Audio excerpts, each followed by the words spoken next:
Oke, selamat, pagi, siang, sore, atau malam bagi kita Pagi, semuanya. selamat Horas, datang. Patagonan, pakai bahasa Simalungun. Hari ini kita, membahas sermon untuk tanggal 19 Mei 2024. Nah, ini berhubungan dengan Roh Kudus, ya terhubung dengan, Hari Besar Gerejawi, hari, peringatan turunnya Roh Kudus. Tema kita pada hari ini yaitu Roh Kudus menyatukan atau mempersatukan kita. Dengan materinya dari Kisah Para Rasul 2 ayat 1-13. Bersama dengan kita, Sobat Masapot, sudah hadir juga, Bang Pendeta Lim Glory Pasar Seragi, dan juga Bang Pendeta Rolandi Situmorang yang akan menjadi narasumber kita pada hari ini. Sebelum kita lanjutkan, saya minta tolong kepada Bang Pendeta Lim membawakan doa pembuka. Silakan, Bang. Baik, sobat-sobat Marsa Podcast dan juga abang-abang pendeta sebagai host dan narasumber, kita satukan hati kita berdoa. Bapa di surga, pada saat ini Tuhan kami meminta bimbingan Tuhan dalam diskusi kami untuk membahas firman Tuhan dalam Minggu 19 Mei 2024 yang bertepatan pada Pentakosta. Biarlah Tuhan yang hadir bersama kami dan apa yang kami perbincangkan semuanya hanya untuk kemuliaan nama Tuhan dan bisa menjadi berkat bagi setiap sahabat-sahabat kami yang mendengarkannya. Di dalam Yesus Kristus kami berdoa dan mengucap syukur. Amin. Oke, kasih Bang Raja. Lanjut. Amin, terima kasih Bang Peter Lim. Baiklah, Sobat Masapot, hari ini kita masuk dulu dalam Kisah Para Rasul 2, ayat yang pertama sampai 13. Saya akan membacakan bagi kita semuanya. Ketika tiba hari Pentakosta, semua orang percaya berkumpul di satu tempat. Tiba-tiba turunlah dari langit suatu bunyi seperti tiupan angin keras yang memenuhi seluruh rumah di mana mereka duduk. Dan tampaklah kepada mereka lidah-lidah seperti nyala api yang bertebaran dan hinggap pada mereka masing-masing. Maka penuhlah mereka dengan Roh Kudus. Lalu mereka mulai berkata-kata dalam bahasa-bahasa lain seperti yang diberikan oleh Roh itu kepada mereka untuk mengatakan. Waktu itu di Yerusalem, diam orang-orang Yahudi yang saleh dari segala bangsa di bawah kolong langit. Ketika turun bunyi itu, berkerumunlah orang banyak. Mereka bingung karena mereka masing-masing mendengar rasul-rasul itu berkata-kata dalam bahasa mereka sendiri. Mereka semua tercengang-cengang dan heran, lalu berkata, "Bukankah mereka semua yang berkata-kata itu orang Galilea? Bagaimana mungkin kita masing-masing mendengar mereka berkata-kata dalam bahasa kita sendiri, yaitu bahasa yang kita pakai di negeri asal kita?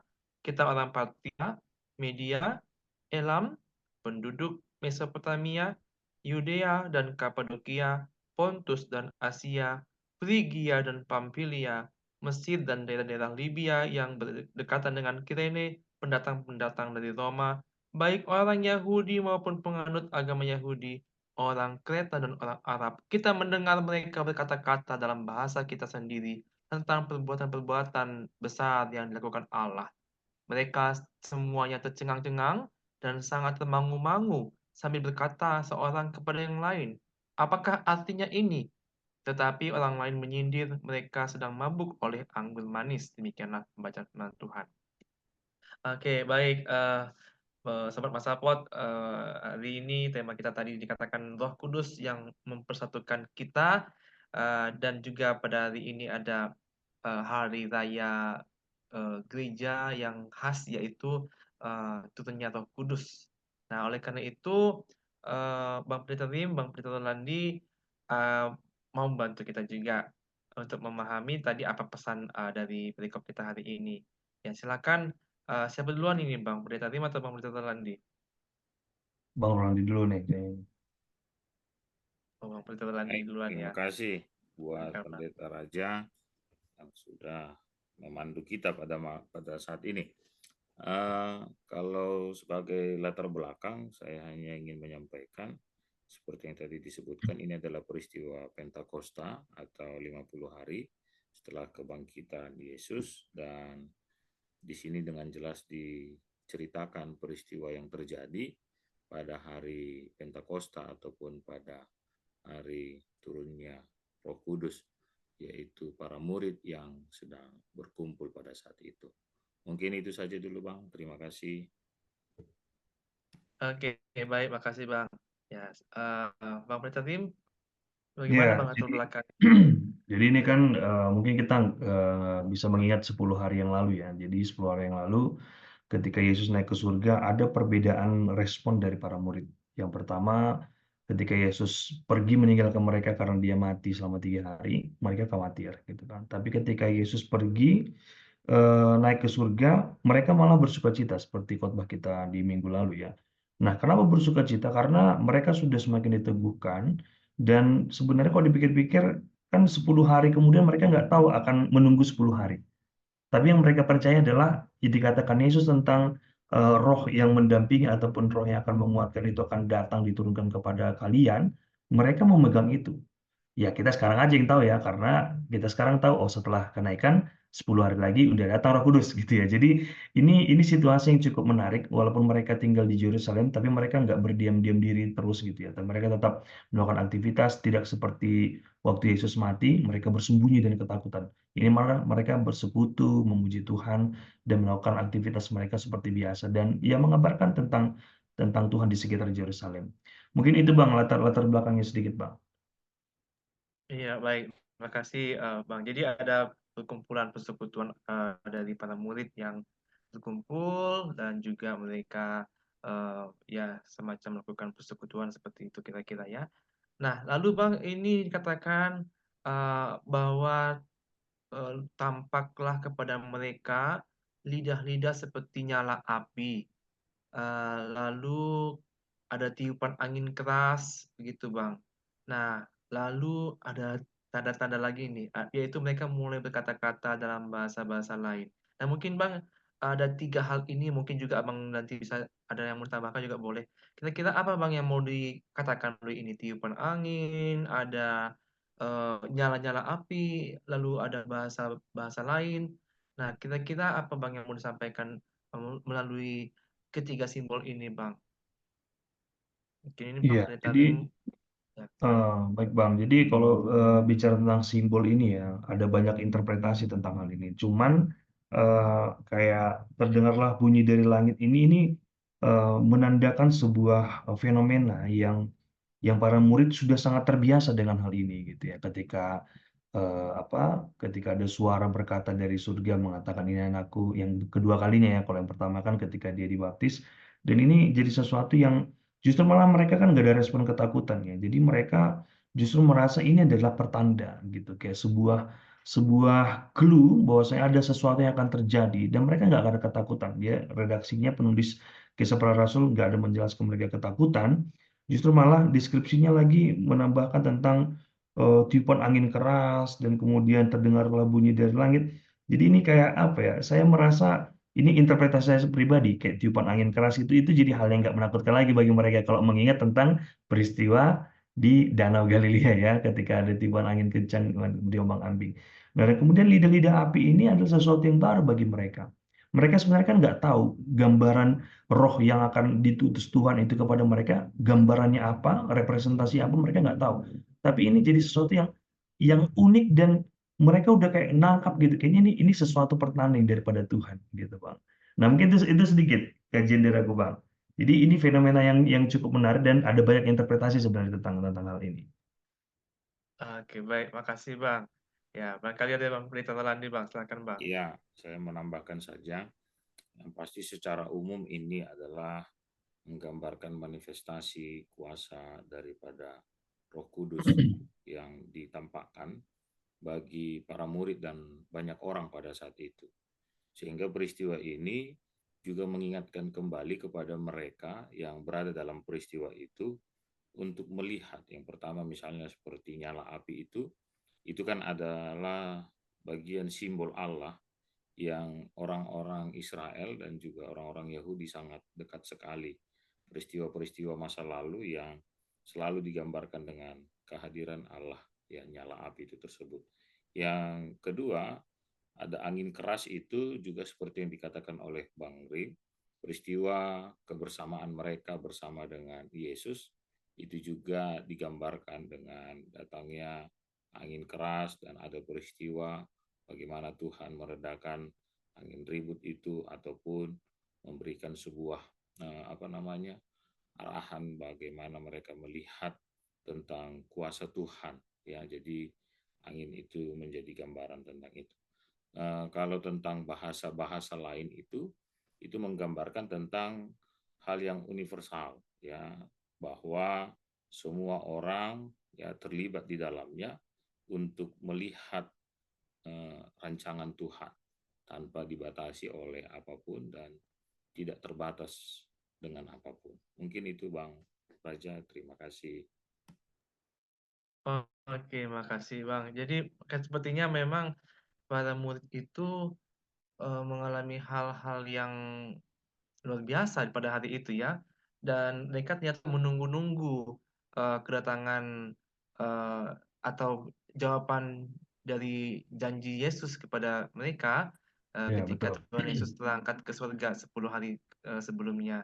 Dan ternyata janji Tuhan Yesus itu terbukti nyata di hari Pentakosta itu. Nah, berikutnya, nah ini tadi masuk tadi bahasa-bahasa lain itu tadi yang disampaikan Bang Pendeta Terlandi.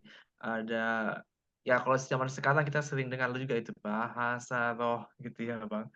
Kayaknya pembahasan di Pentakosta ini kayaknya nggak lengkap gitu Bang kalau nggak bahas bahasa roh. Nah, kalau di sini Bang bahasa roh itu di bahasa Yunani glossolalia.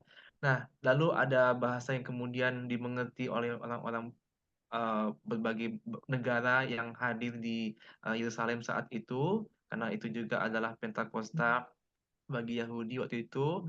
Nah, kira-kira bagaimana Bang? Eh, Bahasa roh itu atau glossolalia itu sebetulnya apa artinya Bang? Tentu ini juga Sobat Mas Sapo juga eh, bertanya-tanya juga ya Bang. Boleh Bang dibagikan Bang. Iya. Ya, jadi sebenarnya ini hal yang menarik ya. Ya, kita bukan mau membuat framing ya tentang bahasa roh ini. Tapi sebelum ke sana, Bang, ini mungkin bahasanya lebih enak. Ini adalah penampilan premiernya Roh Kudus ya. Karena di dalam perjanjian baru dan perjanjian lama istilahnya Roh Kudus yang hinggap di manusia itu nggak ada. Justru malah tampilan roh ataupun roh Allah yang menyala-nyala dalam semak belukar pada waktu Musa. Tapi ini adalah sebuah apa manifestasi ataupun personanya Allah di dalam diri Roh Kudus itu yang adalah kita percaya itu bagian dari cerita nantinya ke depannya. Dia hadir dalam bentuk yang unik dan ini penampilan perdananya gitu. Jadi penampilan perdananya ternyata bisa memenuhi orang kalau kalimatnya dikatakan di ayat 4 itu mereka semua dipenuhi dengan Roh Kudus.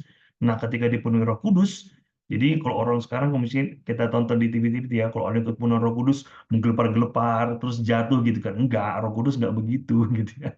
Roh Kudus itu justru malah ya seperti ini tadi, mereka justru malah ya dengan biasa berbahasa ketika nah ada dua Bang, ada dua pemahaman. Ada orang mengatakan ketika mereka berbicara bahasa lain.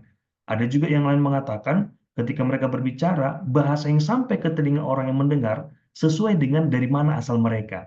Jadi misalnya saya ngomong bahasa Indonesia, Bang Raji misalnya orang orang India, Bang Rolandi misalnya orang Pakistan gitu kan. Di telinga orang abang berdua, ya di bahasanya masing-masing gitu. Nah ini ada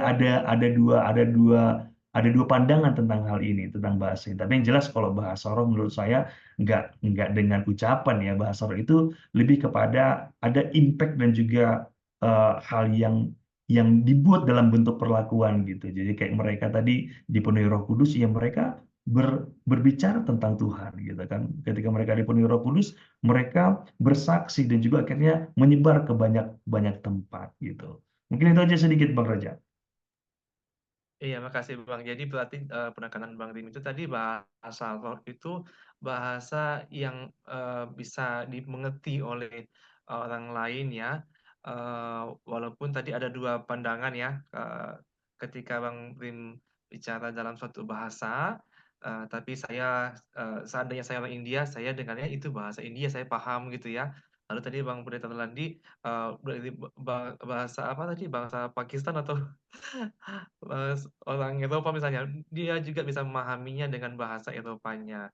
Nah, tetapi ada sisi lainnya yang mengatakan bahwa si para murid bukan bicara satu bahasa, tapi memang mereka bisa berbahasa yang lain-lain gitu ya. Mereka bisa pakai bahasa India langsung, atau dia pakai bahasa Pakistan, atau ada bahasa-bahasa yang di sini disebutkan tadi ya, Partia, Media, Elam, Mesopotamia, dan selanjutnya.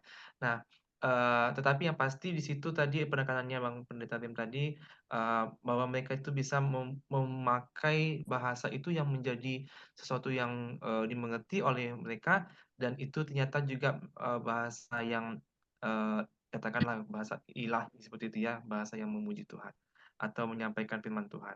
Nah, mungkin ada Bang dari Bang Pendeta Terlandi, Bang?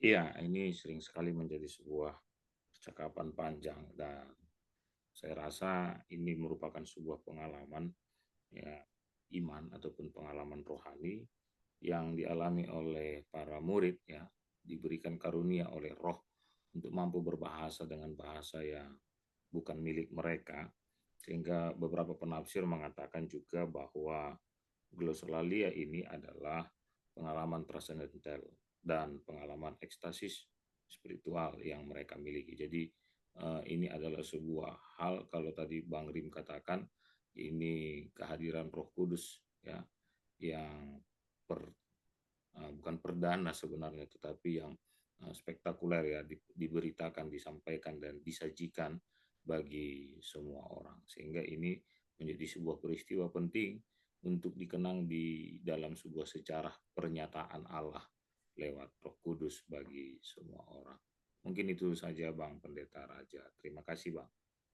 Iya, Bang. Terima kasih Bang Pendeta Terlandi tadi memperlengkapi kita semuanya, ya. Dan ini penekanannya tadi bagaimana ternyata bahasa roh itu menjadi bahasa yang spektakuler ya.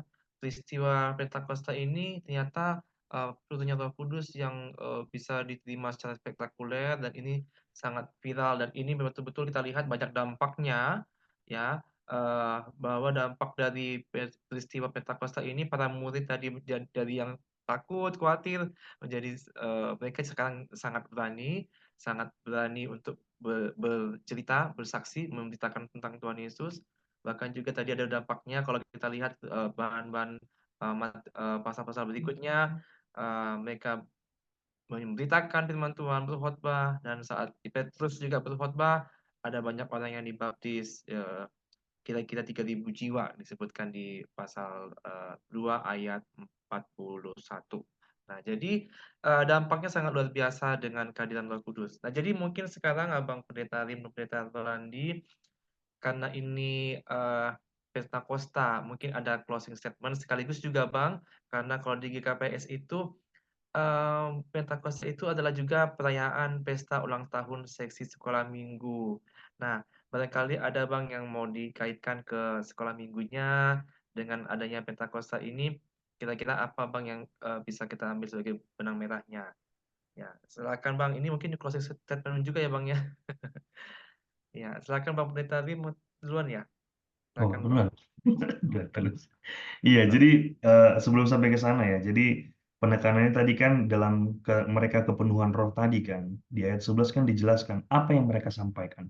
Perbuatan-perbuatan Allah. Jadi perbuatan-perbuatan Allah ini harus kita gambarkan secara keseluruhan, mulai dari penciptaan dan juga sampai ke kelahiran Yesus, sampai juga dengan kenaikan Yesus Kristus. Kan begitu. Jadi perbuatan Allah itu bukan hanya sekedar hal-hal yang mereka pahami dalam perjanjian lama, tapi Yesus juga sudah diberitakan di sana, pemberitaan Injil. Nah, tadi Bang Raja juga bilang bahwasanya 3.000 orang dibaptis dalam satu hari gitu kan. Itu merupakan pekerjaan Roh Kudus yang bekerja melalui diri Petrus gitu kan. Walaupun di beberapa murid yang lain mungkin nggak terlalu detail dijelaskan apa yang sudah mereka lakukan, tapi yang jelas ada dampak nyata yang diberikan oleh Roh Kudus. Nah, kaitannya mungkin untuk pesta sekolah minggu, khusus mungkin di GKPS ya. Kenapa selalu di Pentakosta dirayakan pesta dan disamakan dengan ulang tahun sekolah minggu ya? Menurut saya mungkin semangatnya itu ya kan, bahwasanya ketika para murid menerima Roh Kudus, mereka menyebar ke seluruh negeri tanpa takut apapun, tanpa khawatir apapun, dan mereka berbicara, bersaksi tentang kebaikan Tuhan. Sama halnya seperti anak sekolah minggu yang ketika mereka merasakan kehidupan dan kebaikan Tuhan, mereka ya yang ngomong aja, ya Tuhan Yesus itu baik, Tuhan Yesus itu begini-begini, tanpa ada rasa takut, tanpa ada rasa khawatir, dan mereka benar-benar tulus dalam hal menyampaikan itu. Jadi kayaknya itu bisa dikaitkan ya. Jadi harapannya juga untuk anak-anak sekolah minggu juga punya semangat yang berapi-api, yang benar-benar mereka adalah masa depannya gereja kita, gitu, masa depannya gereja, dengan bagaimana mereka bisa hidup terus di dalam Tuhan dan takut akan Tuhan. Mungkin itu sedikit Bang Raja. Terima kasih. Ya, makasih Bang. Roh Kudus yang berdampak, Roh Kudus yang memberikan semangat ya bagi kita semuanya, juga kepada sekolah minggu terkait dengan pesta sekolah minggu tadi.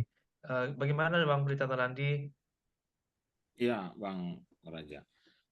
Peristiwa ini ataupun perikop ini memberikan sebuah sebuah spirit ya, semangat baru bagi para murid dan orang banyak yang berada dalam peristiwa itu, dan harusnya juga memberi spirit dan semangat baru bagi kita yang melihat momen yang luar biasa ini, untuk memacu diri kita dalam, kalau tadi kata Pendeta Rim, untuk bersaksi ya tentang Tuhan, bersaksi tentang uh, peristiwa, kisah, cerita, perbuatan Tuhan yang hebat, sehingga itu harus terus berlaku di dalam kehidupan kita.